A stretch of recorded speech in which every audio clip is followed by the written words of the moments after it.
नमस्कार, मेरा नाम है हर्षवर्धन सिंह। आप देख रहे हैं MSTV और ये शो है सिनेमाया। सिने और माया ये दो लफ्ज़ों को जोड़कर हमने ये शो इसका नाम तैयार किया था, क्योंकि कुछ लोग इसे माया के नाम से भी जानते हैं। माया नगरी बोला जाता है मुंबई को। अब ये माया मिथ्या है या सच्चाई है, ये क्या है, ये पता करने में बहुत लंबे समय से कुछ लोग लगे हुए हैं। क्योंकि एक समय वो था कि जब जो समाज था उसके आधार पर जो फिल्में बना करती थीं, आज शायद फिल्मों के आधार पर समाज का गठन शुरू हो गया है। ये मेरी निजी समझ है, इसमें त्रुटियां हो सकती हैं, मगर समझ को बेहतर करने के लिए सबसे अच्छा तरीका है कि आप उस विधा के एक माहिर व्यक्ति से मिलें और उससे कुछ सवाल करें ताकि कुछ समझ पाएँ। जी हाँ, भारतीय हिंदी सिनेमा के प्रख्यात निर्देशक और एडिटर आज हमारे साथ हैं और इस शो को दोबारा जीवित करने में उनका बहुत बड़ा योगदान है। मैं स्वागत करना चाहूँगा श्री अशोक त्यागी जी का। सर, बहुत बहुत स्वागत है आपका। धन्यवाद। अशोक जी, मैं आपको अशोक जी बोलूँ चलेगा? बहुत हाँ अच्छा। जी, कुछ भी। मैंने अपनी समझ के आधार पर आपके परिचय में जितनी चीज़ें मुझे पता थी मैंने वो कहीं, और वैसे ही सिनेमा के संदर्भ में। तो पहले शुरुआत आपसे करते हैं। मैं आपका परिचय आपसे चाहूँगा और उसके बाद फिर चलेंगे सिनेमा की तरफ। जी, मेरा जन्म पश्चिम उत्तर प्रदेश में हुआ और शुरू में समझिए 5वीं क्लास तक की मेरी शिक्षा दीक्षा वहीं हुई। उसके बाद में मैं मेयो कॉलेज चला गया हॉस्टल में अजमेर में। लेकिन एक बेसिक बैकग्राउंड थी पश्चिमी उत्तर प्रदेश की, तो वहाँ के सिनेमा हॉलों में मेरी सिनेमा से जो संबंध जुड़ा वो एक फिल्म आई थी चलती का नाम गाड़ी, किशोर कुमार की, और एक दूसरी उसी साल की फिल्म थी मधुमती, दिलीप कुमार जी की। तो मुझे अच्छी तरह से याद आता है कि एक मेरे ऊपर इन दोनों फिल्मों ने बहुत ज़बरदस्त प्रभाव छोड़ा और उसके बाद में मैं निरंतर फिल्में देखने लग गया बच्चे के तौर पे जी। और जैसे सबको फिल्में अच्छी लगती हैं वैसे मुझे भी लगती थी। तो बेसिकली मैं अपने आप को एक दर्शक समझता हूँ। मैं आज भी एक दर्शक हूँ और जब मैं YouTube पे जाके उन तमाम फिल्मों को जो मैंने बचपन में या अपने किशोरावस्था में देखी थी, इसके पहले कि मुझे फिल्म के बारे में जानकारी होती फिल्म इंस्टीट्यूट जाकर, तो मैंने एक आम आदमी की तरह जो भी फिल्में देखी थी जी, वो जब फिल्मों को आज मैं दोबारा देखता हूँ तो उनमें मुझे बहुत ज़्यादा गहराई और भी वो चीज़ें देखने को मिलती हैं जो मुझे उस समय नहीं दिखाई दी जी। और ये भी महसूस होता है कि जितनी मेहनत की जा रही थी, जितनी लगन, जितनी ईमानदारी से काम किया जा रहा था, और उस समय आप समझिए कि जो इक्विपमेंट है वो इतना सोफिस्टिकेटेड नहीं था जितना आज है। आज आप कम लाइटों के साथ भी शूटिंग कर सकते हैं। आज की लाइटें टेम्परेचर में हॉट भी नहीं है तो कंफर्टेबल भी है। लेकिन उस टाइम पे सब इतनी सारी बाधाएं होते हुए भी जो काम का स्तर है वो उसके सामने आज का जो भी है कहीं पे भी खड़ा नहीं हो रहा, आज का सिनेमा जी। तो वो उसकी एकमात्र कारण मुझे ये दिखाई दे रहा है कि हम अपने सिनेमा के प्रति जागरूक नहीं हैं, जो जागरूकता हम में होनी चाहिए, और हम समझते हैं कि वो कुछ आउटडेटेड है और उसका समय बीत चुका है। लेकिन सिनेमाटोग्राफी के जो प्रिंसिपल्स हैं वो सेम हैं, और ब्लैक एंड वाइट में फोटोग्राफी ज़्यादा मुश्किल थी क्योंकि कलर का सेपरेशन नहीं था। तो सिनेमाटोग्राफर जो था वो लाइटिंग के द्वारा एक टोटल ब्लैक और टोटल लिट अप वाइट कह लो, उन दोनों के बीच में 6 शेड ग्रे की पैदा करता था लाइटिंग से। तो जिससे कि ताकि विजुअल के अंदर एक लेयर है, एक वैरायटी है। जो आप फिल्में देखेंगे ब्लैक एंड वाइट की, तो उस टाइम पे लोग कहते हैं जो फिल्मों का प्रभाव होता था जादुई होता था। वो जादुई प्रभाव इसलिए नहीं था कि सिंगल स्क्रीन थे, और लेकिन वो जो जादुई था जो फिल्म का, वो पूरा का पूरा उसकी सिनेमाटोग्राफी से निकल के आ रहा था। अच्छा। और जब ये कलर आया तो वेस्ट के अंदर भी ये बात उभरी और डिबेट चली कि कि अभी कलर आ गए तो कलर के अंदर 7 कलर हैं, तो 7 कलर एक दूसरे से सेपरेट हैं, यानी कि ग्रीन को ब्लू से सेपरेट करने के लिए कुछ बहुत ज़्यादा अक्लमंदी की ज़रूरत नहीं, कोई भी देख सकता है, ब्लू है वो, ग्रीन है वो, रेड है, तो सेपरेशन है।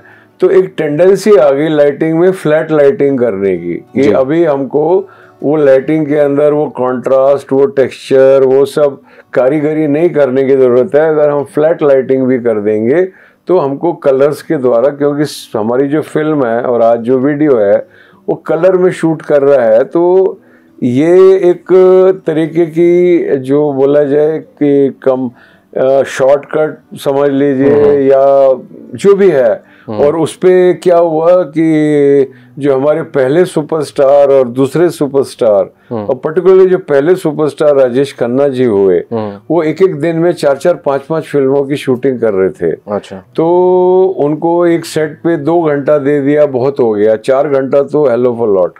तो क्योंकि स्टार का टाइम इतना स्केर्स था, तो सिनेमाटोग्राफर्स ने 70s के दौरान में ऐसा लगता है कि वो फ्लैट लाइटिंग, जिसको इंडस्ट्री की भाषा में चकाचक लाइटिंग बोला जाता था, अच्छा। और वो मनमोहन देसाई जी को सूट करती थी, क्योंकि उनकी फिल्में एक फील गुड फिल्में हैं, जो आज की तारीख में बोले जाए फील गुड। तो उनमें चाहे अमर अकबर एंथनी होए, जो प्राइम एग्जाम्पल, चचा भतीजा होए, परवरिश होए, सच्चा झूठा होए, सच्चा झूठा से जो उन्होंने एक के बाद एक सिक्सर मारे हैं, रामपुर का लक्ष्मण और भाई हो तो ऐसा, परवरिश, एक के बाद एक यार, he is the only director who has given back to back hits for such a long time.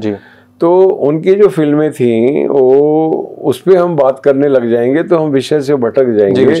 तो मैं ये कह रहा हूँ कि बहुत उच्च स्तर का काम हो रहा था, और फिल्म इंस्टीट्यूट का स्टूडेंट होने के नाते मुझे अंतर्राष्ट्रीय देश विदेश की जितनी भी फिल्में हैं, जापान के कुरोसावा, फ्रांस के गोडार्ड, और इटली के फेलिनी, एंटोनियोनी, और स्कैंडिनेवियन कंट्री के बर्गमैन जी, मतलब, और John Ford, Alfred Hitchcock from Hollywood. Alfred Hitchcock पहले ब्रिटिश सिनेमा से, उससे पहले वो जर्मन एक्सप्रेशनिस्टिक मूवमेंट में इन्वॉल्व थे जब वो गए थे। तो ये सारी चीज़ें हैं जिनके बारे में हम डिटेल में बातें करेंगे, लेकिन मैं कह रहा हूँ कि Bimal Roy was a graduate in science. He is a cinematographer. Dada Saheb Phalke was a graduate in fine arts from JJ School of Arts. तो ये जो समाज में और जो मीडिया में और ये जो पूरी की पूरी एक भ्रांति है कि फिल्म इंडस्ट्री, हिंदी सिनेमा कोई अनपढ़ों द्वारा, कोई इस टाइप के लोगों द्वारा जो जिनको ज़्यादा ज्ञान नहीं है, जिनकी सामाजिक जागरूकता बहुत विकसित नहीं है, who are not very politically aware, ये इस प्रकार की एक भ्रामक जो छवि हम लोगों ने बना रखी है, वो मैं इस कार्यक्रम से पूरी तरह ध्वस्त कर दूंगा। बहुत अच्छा।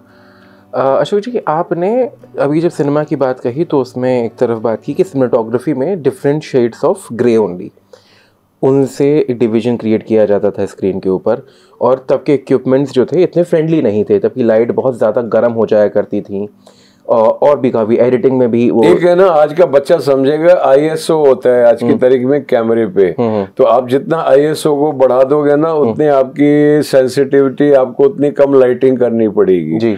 तो उस वक्त बाय फोर्स हमको 100 ISO पे ही रहना पड़ता था। अच्छा। क्योंकि ISO को चेंज करने का कोई था नहीं, डिजिटल कैमरा था नहीं, जो फिल्म की जो ISO थी ब्लैक एंड व्हाइट की, वो 100 थी जी। 500 तो अभी आई थी 20 साल पहले। अच्छा। 500 700 ASA तक मैक्सिमम पहुंची थी फिल्म, लेकिन आज आपके पास में 2000 ASA पे भी आप जा सकते हो डिजिटल कैमरे में आपकी।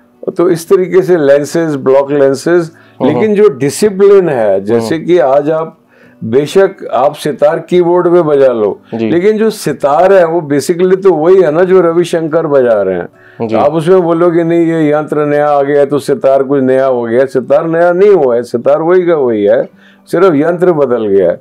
तो ये आज के बच्चों को, आज की जनरेशन को समझना पड़ेगा कि हम कोई बहुत एडवांस नहीं हो गए हैं।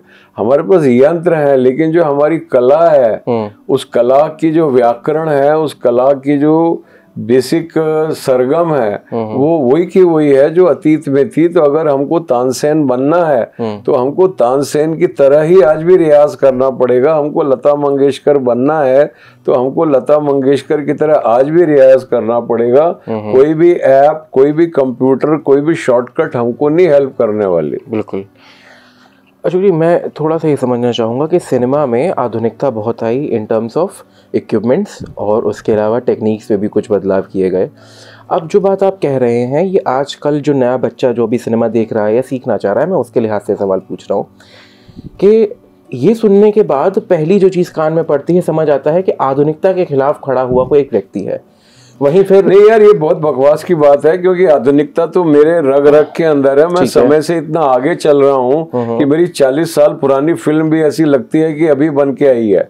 तो आप पता नहीं क्यों शब्दों के साथ आधुनिकता का मैं विरोध नहीं कर रहा। मैं ये कह रहा हूँ, ये जो टेक्नोलॉजिकल एनहांसमेंट है, अगर आपके हाथ में एक कैमरा है आज का, तो उसको बनाने में आपका कोई योगदान नहीं है। जस्ट बिकॉज आपके हाथ में वो कैमरा है, don't think you have become somebody very special. That वो तो जिसने बनाया है उसने बनाया है, उसको यूज कैसे करना है जी। तो जब तक आप अपने मास्टर्स के प्रति आपके मन में श्रद्धा भावना नहीं होगी, जब तक आप ये समझ नहीं पाओगे कि यार ये कर क्या रहे थे और हमें क्यों उनके ही प्रशस्त रास्ते पे आगे बढ़ना है। क्योंकि सरगम तानसेन की भी वही थी, लता मंगेशकर की भी वही थी, केएल सहगल की भी वही थी, मन्ना डे की भी वही थी, अभिजीत आज का जो सिंगर है उसकी भी वही होगी। तो सबकी वही की वही सरगम है, उसमें कोई आधुनिकता नहीं आ जाती। तो कैमरा का यंत्र नया आ जाएगा, लेकिन कैमरे के जो प्रिंसिपल्स हैं, जो कैमरे के अंदर अपर्चर है, कैमरे के अंदर क्या वेरिएबल्स हैं। कैमरे के अंदर एक तो है फोकल लेंथ, और दूसरा है अपर्चर, और तीसरा है आईएसओ।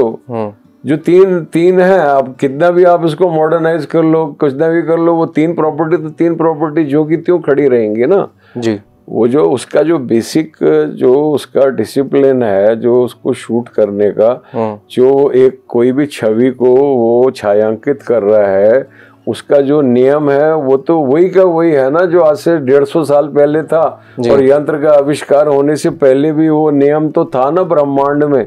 हमको नहीं पता था, हमको बात पता लग गया, पर नियम तो था ना, पहले से था ये नियम जी। तो ये जो हम लोगों ने ना शॉर्टकट ढूंढ लिया कि एक हमने कुछ कपड़ा पहन लिया, कुछ आधुनिक, तो हम सोच रहे कि कपड़ा पहनने से हम आधुनिक हो गए जी। ऐसे नहीं है, आधुनिकता इतनी सरल नहीं है। और आधुनिक और पुरातन से भी ज्यादा महत्वपूर्ण है वर्तमान।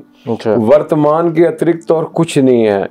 जब आवारा की शूटिंग चल रही थी तो वर्तमान में वही शूटिंग चल रही थी, यही वर्तमान था। जो अभी वर्तमान में जो ये शूटिंग चल रही है, इसी ही वर्तमान में आवारा की भी शूटिंग हुई थी, इसी वर्तमान में श्री 420 की भी हुई थी, और इसी वर्तमान में राम रावण का भी युद्ध हुआ था, इसी वर्तमान में महाभारत भी लड़ी गई थी।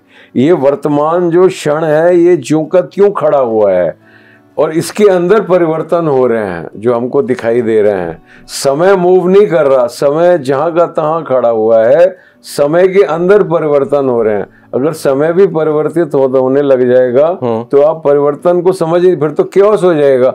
ये परिवर्तन जो हो रहा है जगत के अंदर, इस परिवर्तन को घटित होने के लिए कुछ तो स्थायी चाहिए जी। आप देख रहे हैं, कोई भी परिवर्तन घटित होने के लिए something has to be static, right. तो that static is the present moment. Okay, the present moment is eternal है। जब ये बिग बैंग हुआ था तब भी प्रेजेंट मोमेंट में हुआ था, जब प्रलय होगी तब भी, और जब दोबारा से दुनिया बनेगी और न जाने कितनी बार बिगड़ चुकी है, बन चुकी है, गिनती नहीं है उस बात की। किसी भी सभ्यता, किसी भी संस्कृति को जन्म लेने के लिए और जन्म लेने के बाद में ग्रो करने के लिए, पल्लवित होने के लिए, तो संस्कृति को आगे बढ़ाने के लिए कहानियों की आवश्यकता होती है। ये पूरी की पूरी जो हमारा जो भी मानवता का इतिहास है, ये कहानियों से भरा हुआ है। ठीक है। सारे धर्म कहानियों से भरे हुए हैं कि परमात्मा को लगा दुनिया बनाऊं, 6 दिन में दुनिया बनाई, 7वें दिन आराम किया, फिर आदम को बनाया। ये सब किससे कहानियां हैं? बिब्लिकल स्टोरीज हैं, कोई न्यू टेस्टामेंट की कहानियां हैं, कोई ओल्ड टेस्टामेंट की कहानियां हैं, ऐसे ही करके कुरान की कहानियां हैं, कोई हदीस की कहानियां हैं, कोई महाभारत की कहानियां हैं, पुराण की कहानियां हैं। तो कहानियां ही कहानियां हैं। कहानी कहने का जो सबसे पहला तरीका इंसान ने सीखा वो था ओरल नरेशन, जो हाल फिलहाल तक हमारी नानी दादियां करती थी कि वो कहानियां मुंह से सुनाती थी और हमको कहानी दिखाई देती थी। वो सुना रही होती थी, हम इमेजिन कर रहे होते थे। तो फिर एक ओरल नरेशन हुआ, फिर लिखने की विकास हुई, लिटरेचर आई, तो कहानी ने साहित्य का रूप लिया। लेकिन साहित्य में क्या हुआ कि कहानी को पढ़ने के लिए आपका पढ़ा लिखा होना आवश्यक हो गया, अनिवार्य हो गया। और हर व्यक्ति उस टाइम पे पढ़ा लिखा नहीं हो सकता था, क्योंकि जीवन की इतनी जरूरतें थी कि पढ़ना लिखने के लिए समय होना एक लग्जरी थी। तो हर आदमी के पास नहीं थी वो लग्जरी। तो फिर क्या हुआ, तीसरा तरीका इजाद किया गया नाटक का, कि नाटक के माध्यम से कहानियां कही जाएंगी। तो उसमें आपका पढ़ा लिखा होना जरूरी नहीं रह गया, आप नाटक देख के भी कहानी को समझ। तो ये 3 तरीके चल रहे थे कहानियां कहने के। 1895 में एक चौथा, और जिसने इन्वेंट किया उसको भी नहीं पता था कि मैं ये कहानी कहने का चौथा तरीका इजाद कर रहा हूं। और वो कहानी कहने का चौथा तरीका है सिनेमा, जिसमें कहानी आप कहते हैं दृश्य और ध्वनि के माध्यम से। इसके अलावा आप कुछ नहीं कर सकते, आप सिर्फ दृश्य दिखा सकते हैं और ध्वनि उसके साथ में प्ले कर सकते हैं, ऑडियो विजुअल।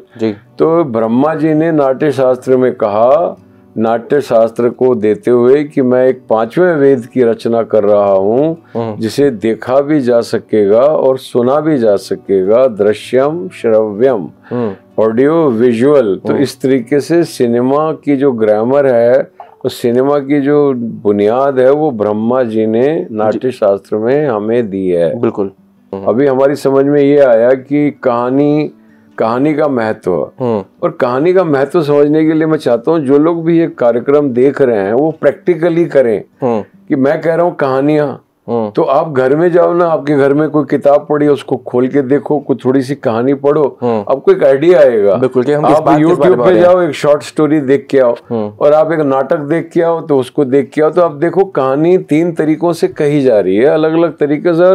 और कोई भी 2 तरीके एक जैसे नहीं हो सकते। जो काम आप ओरल नरेशन में कर सकते हो वो सिनेमा में नहीं कर सकते, जो काम आप नाटक में कर सकते हो वो आप सिनेमा में नहीं कर सकते, जो आप लिटरेचर में कर सकते हो वो आप सिनेमा में नहीं कर सकते, और जो आप सिनेमा में कर सकते हो वो आप लिटरेचर में नहीं कर सकते। तीनों में नहीं किया जा सकता। जी सर, बिल्कुल। बहुत ही मतलब आप देखो कैसी कैसी फिल्में बन जाती हैं, जो जेम्स कैमरॉन की फिल्में होती हैं, एक पैरेलल यूनिवर्स खड़ी हो जाती है पर्दे के ऊपर ऑडियो विजुअल के माध्यम से।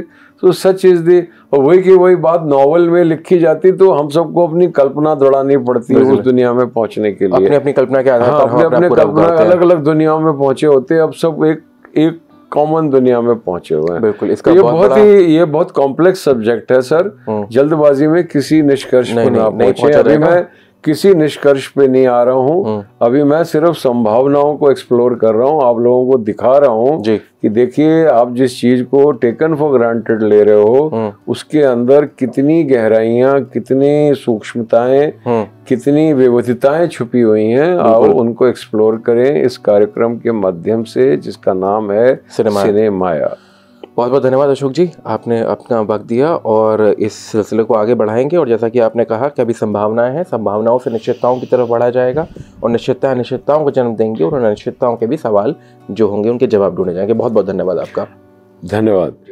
तो ये पहला एक शो था, पहला जो रिवाइवल इस पूरे एक शो का हम कर रहे हैं सिनेमाया का, उसका पहला शो था आज। अनिश्चितताओं पे बात हुई है, और जैसा मैंने कहा मेरी समझ में आज कुछ चीज़ें बदली हैं और बढ़ी हैं, शायद आपके में भी बदली या बढ़ी होंगी। तो ऐसी ही समझ को बदलने या बढ़ने के लिए सिनेमा के संदर्भ में देखते रहिए इस शो को, और देखते रहिए MSTV। नमस्कार।